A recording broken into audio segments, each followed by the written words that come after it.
Hello, YouTube land. I wanted to take a little time to talk about things the way I have experienced them, death in general. Um, I I had two near death experiences. Um, I my first near death experience was when I caught pneumonia and I proceeded to get acute respiratory distress syndrome, which means I was hooked up to a mechanical ventilator and placed in a coma. And I was in a coma for 11 days. And during this process, I believe that I saw death, himself or herself, whichever you prefer. To me, it's the Santissima Muerte. But for others, it might be just Grim Reaper, Azrael, whatever. I was changed by this experience because basically when I was having the near-death experience, I remember just a few things. The first time, I didn't see any bright lights or anything like that. There was no heaven, there was no hell.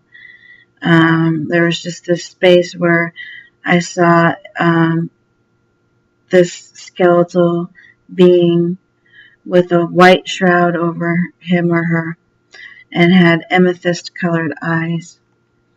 And they spoke to me without moving their mouth. They telepathically spoke to me and said that it wasn't my time yet and that I needed to go back and accomplish things on Earth. And after that, I remember I woke up from my coma. And it was a real eye-opening experience. My second time was actually from an overdose of medications. I'd taken an overdose. I didn't really know I did. I took too many, but I didn't know it would lead to an overdose. And I ended up in the hospital not even knowing it, not remembering or anything. I was really depressed at that time. Things weren't going well for me.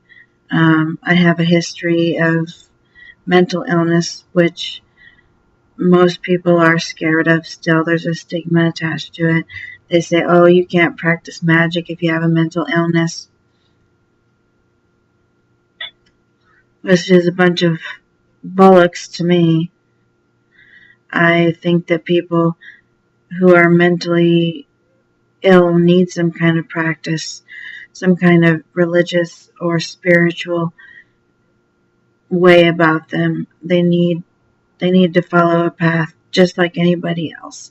They should be respected just like anybody else. But at any rate, I saw death for the second time, and death said the same thing. You have important things to do, so you need to go back and you need to stay alive. And since that, I've stayed here. But it's been a difficult journey, and I'm just being honest with everybody. Suicide's not the answer. And if you are depressed, please seek help. Even if it's just a little bit, seek help before it gets out of control, because it's ruined my life. And I've mentioned in my blog that I had electroshock therapy, which I did, and it has helped big time. I don't have depression anymore. I have a few other issues, but the depression is under control. I don't feel suicidal anymore, which is a big relief off my shoulders, because it was like every day of my life I felt like I wanted to die. I hated everything. I just didn't want to live. But now I see life is just wonderful. Life is beautiful. Everything is beautiful around me. Even the negative things don't seem as negative as they did in the past. I'm just happy to be here, happy to be alive, happy to have seen the other side, happy to have compare the other side to here. I'm just happy to be here. And working with the dead is just one way for me to get into that zone where the death energy is. The death energy that came across me when I was in those states of coma, or in the state of just not being in my body. Because the second time when I overdosed, I don't remember actually seeing La Santissima Muerte, but she was there. I honestly woke up at a weird hour of the night, like 2 a.m, and I was being poked at and prodded, and it wasn't fun. And I was just awake, and it was a weird feeling. And Santissima Muerte, she stayed with me, though in spirit, not in physicality.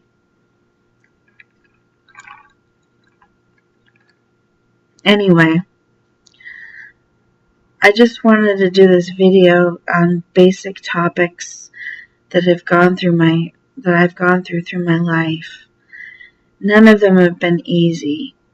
And, and I want to encourage people out there, if you have a mental problem, get help. And there's no sense, you can be anything you want to be. You can be a magic practitioner and still have a problem and still have an imbalance. You just have to be on the right medication, have the right therapy, have the right help. If you can, search out a therapist who is a little bit more on the pagan side. My therapist is really, really cool because I can talk to him about all my religious stuff, well, not religious, but spiritual stuff.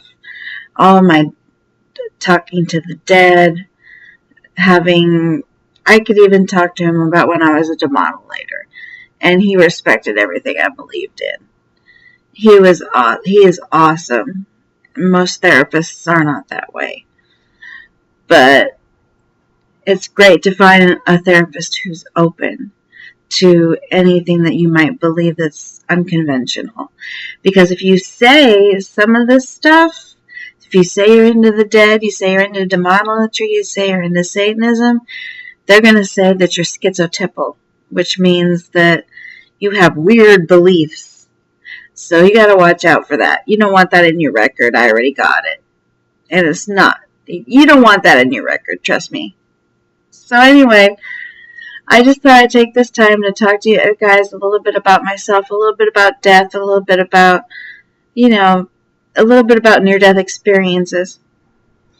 I know I say too much, but I can't stop doing it because I'm so shy in front of this goddamn camera. I'm so sorry. So sorry, everybody. I am by no means an expert on the dead. And I don't have a demonolatry point of view about the dead either. I honestly think the people who practice demonolatry should just leave the dead alone because they work with demons. Why bother with the dead? They don't need anything from the dead. The demons can give them the wisdom that they want. So there's no point, in my opinion. In my humble opinion. So, I'm an outsider. I've always been an outsider. I'm a black sheep. So, if anybody doesn't like my videos, they can really kiss my ass. Anyway. Sorry. Cracking up again. Thinking about this rivalry I have with a person in the past. I don't think I have a rivalry, but obviously she reads what I write. I don't read what she writes, but she reads what I write, and it looks like some of it's been copied or at least maybe somebody told her about it and she copied it. And I'm not saying it's a phrase. I'm not saying anything like that. It's not copying a phrase. It's just the general way that this person comes across writing some things, stories in particular, that seem to have a little bit to do with me. So, and yes, I have a high opinion of myself. So be it. Thank you.